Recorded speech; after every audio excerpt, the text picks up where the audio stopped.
Salut, c'est Kevin. Aujourd'hui, je voulais faire une vidéo coup de gueule à propos des signaux de trading. Donc, je citerai aucun nom, aucun groupe de trading, rien du tout. Même ceux qui ont de bonnes intentions, parce qu'au final, sans le vouloir, ils vont faire perdre de l'argent à leur communauté. On va prendre un exemple, histoire que ça vous parle et on va se mettre dans le bain tout de suite. On va prendre un exemple de deux traders. Deux traders qui ont exactement le même plan, la même stratégie, le même graphique, tout est exactement pareil. On prend leurs résultats sur un an, leur performance, on regarde combien ils ont gagné. Eh bien, ils ont eu la même stratégie. Ils ont pris les trades au même moment, dans le même sens, à l'achat, à la vente. Ils ont tout pris, ils ont tout fait exactement pareil. Eh bien, ce qu'on va s'apercevoir, c'est que à la fin de l'année, ces deux traders n'auront pas du tout les mêmes résultats. Il y en a peut-être un qui va être positif et l'autre il va être négatif. Alors, la stratégie, elle peut être très bonne. Elle peut, euh, Elle peut être la meilleure stratégie du monde. Le seul problème, c'est la psychologie de l'un des traders. Parce que euh, un trader impatient, même s'il a une très bonne stratégie, il peut perdre. Il peut perdre tout son argent, même si la stratégie est bonne.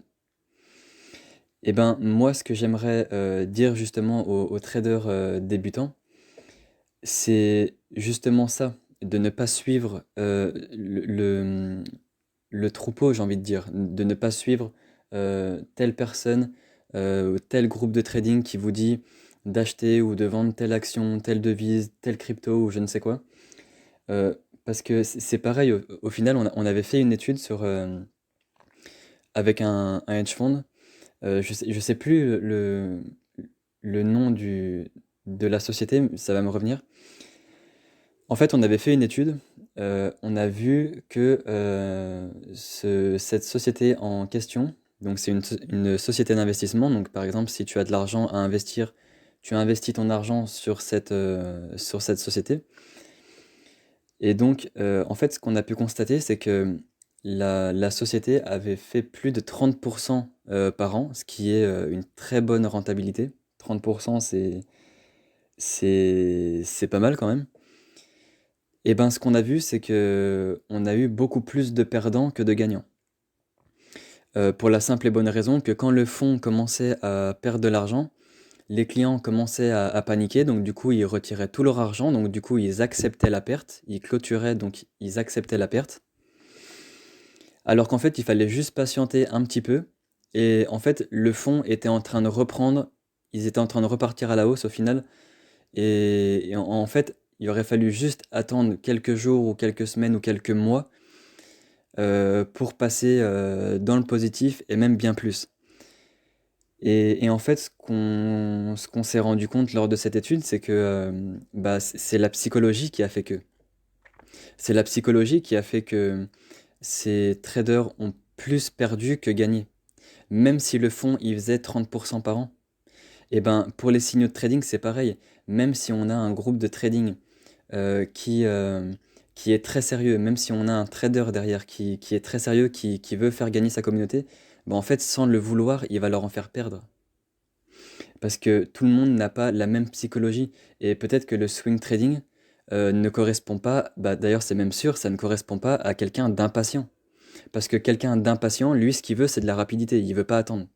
Donc le swing trading, là, on parle de plusieurs jours, plusieurs semaines et même parfois plusieurs mois. Euh, Quelqu'un d'impatient, il va pas attendre plusieurs mois, ce qui est normal, ça correspond à sa personnalité, à sa psychologie.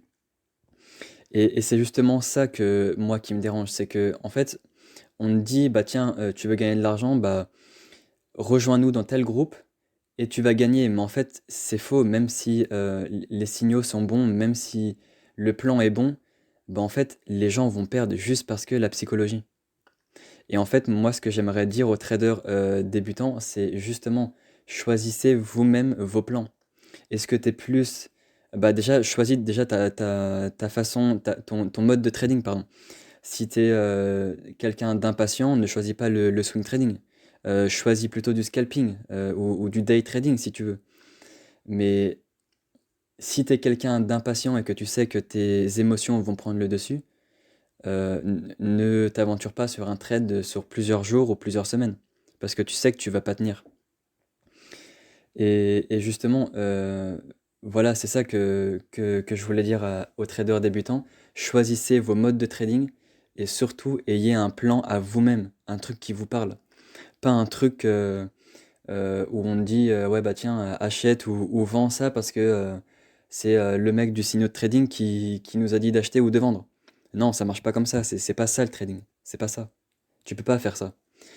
C'est comme si, je sais pas, en tant qu'investisseur, c'est comme si moi j'investis dans une entreprise, je ne comprends pas ce qu'ils font, je ne sais pas comment ils gagnent de l'argent, j'ignore tout de cette entreprise, mais j'investis quand même. Bah non, pas du tout.